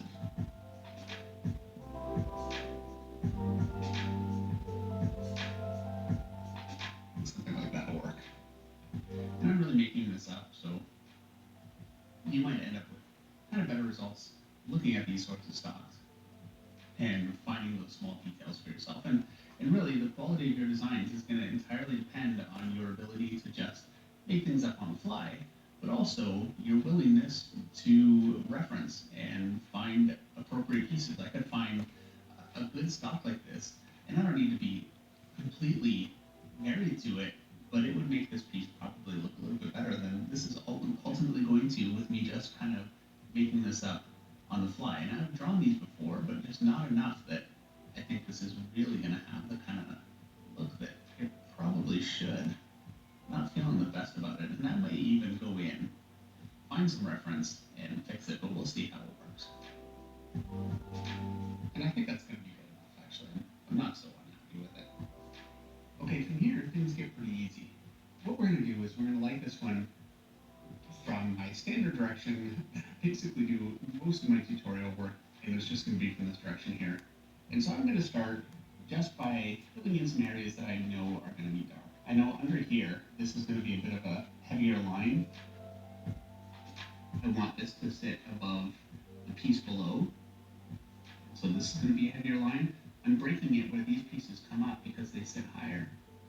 And so I'm going to still give it a little bit of line weight there, but I want those pieces to rest a little higher. I'm going to give a bit of line weight on the inside of these here. Underneath my screw here. I've got a bit of an opening. I've got this kind of a patchwork pattern, so I'm just going to shadow underneath that. Right here. Inset my screw here. Over here. So I'll be dark here. And I'm just going to kind of methodically go through and start dropping in shadow underneath pieces that are lifted. I want that to be fairly deep in there, so I'll make the shadow a little bit heavier. And actually, I think I'm just going to fill that in dark. I want this to be pretty round, so it's going to project far enough out that it'll shadow a little heavier on than I did initially.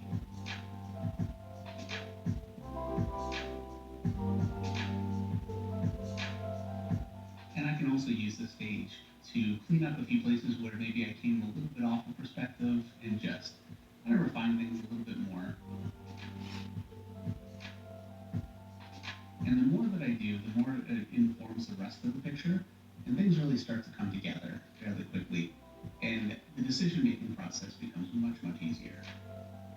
Create a different panel here, so this will be a bit of an inset here. I can create just a little bit of detail just by dropping in some little random shadows. I'll do the same thing here.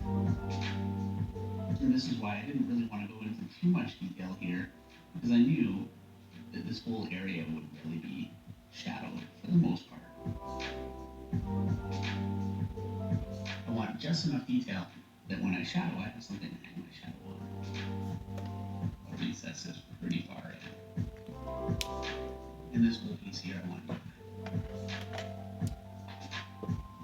mostly because I really want that to angle under, and I want to have a bit of a sense of overall lighting on this.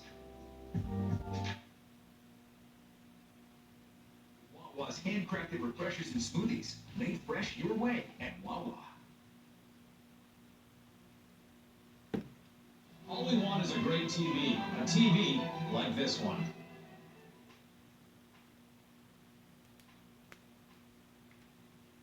I kind of want to give this a bit of a pattern.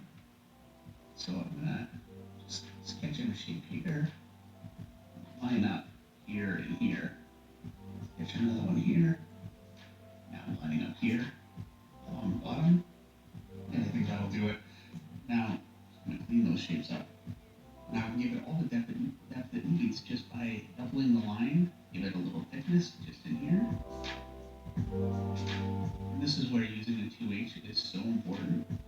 You really want to use a lead that will give you the ability to create the kind of detail that you want to create. I want it to look like there's elements still at work underneath these, and these are openings. And so leaving a few little gaps like that really gives it the feeling that there are things working underneath. And for this piece, I'm just going to draw some lines through it, and I'm not going to connect them all the way. Just kind of give them a little bit of area. So I'll connect here, and then let it fade out, and then connect here again.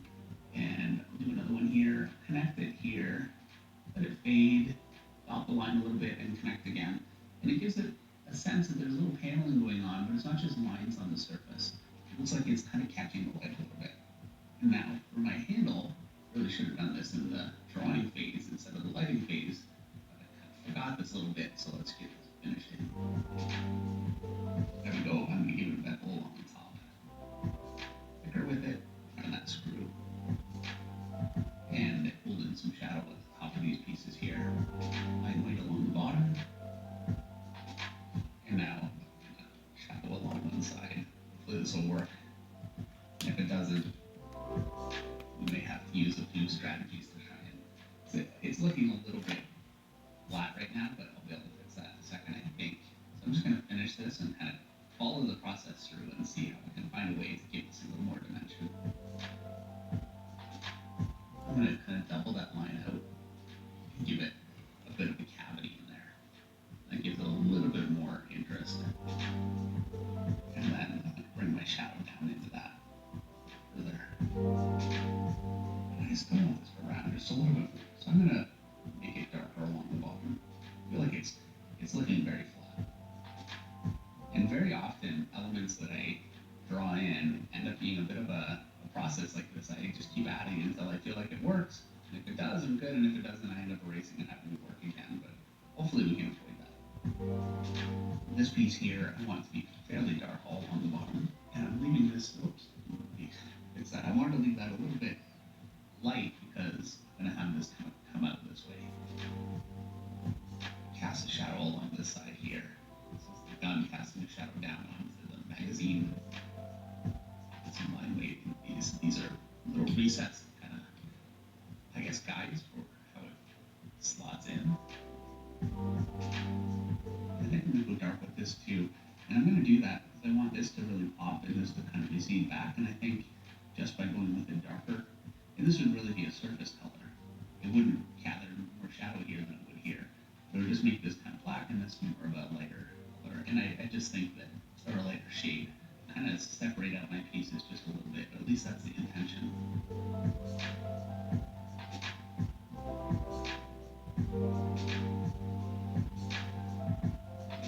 Just a little bit more detail, finishing off these last few panels. Now for this piece here, I want to give this a bit of a texture. I'm going to round that texture around the piece. And this isn't really the final texture, but it's going to be what I lay my texture on. So I've got lines going that way, and I'm going to come around it. And so what I have here doesn't look very nice. What I can do now is use these little shapes, start to just drop in little bits of shadow detail.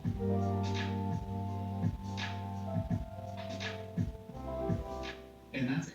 That's our done. That's really all we need to do. And we can absolutely leave it here. But we're going to go ahead and give this some weathering and some texturing with some rendering. And I'm going to start by giving this a bit of a pattern here. I'm going to go this way and then come up like this. And then just straight across. And I'm just making this fairly random. And I want to push this around this side. But I didn't want it to be totally dark. And I like this texture for these kinds of things. Just draw some shapes over top of what I have here, and then add a little line weight underneath. And I can kind of do that everywhere. I'll do it here, here. Just kind of drawing in some random shapes. I want to make sure not to have a shape. You know, I want it to be as random as possible. And then I can, again, just go through and kind of pick out a few little line weights here and there. I don't want to get too carried away. The one that looks like it's made out of stone. I just want to give it some weathering. This is something we can accentuate with a little rendering in just a minute.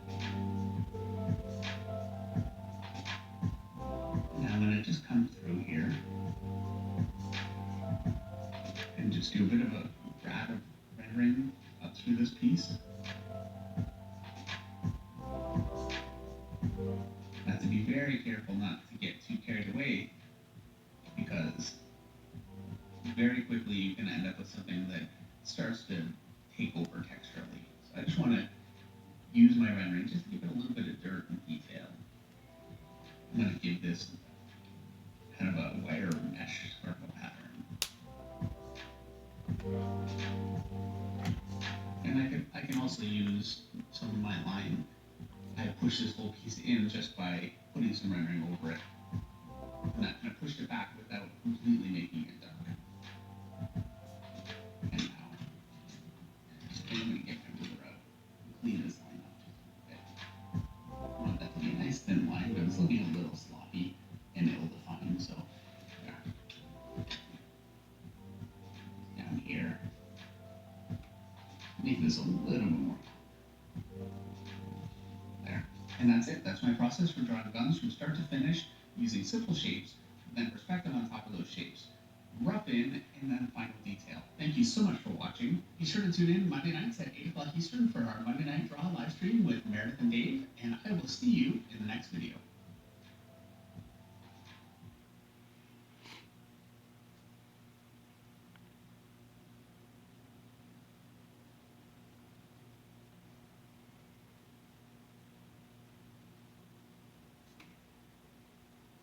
All right.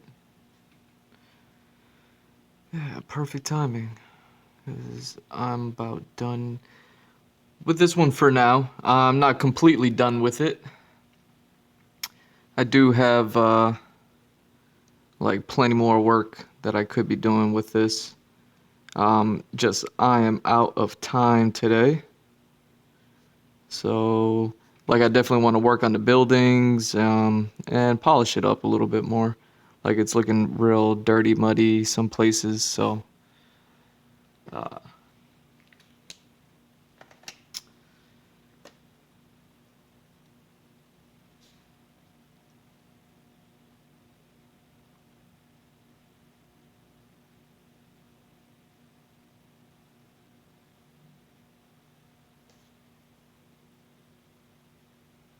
what's Hex Dogma? Aw, man.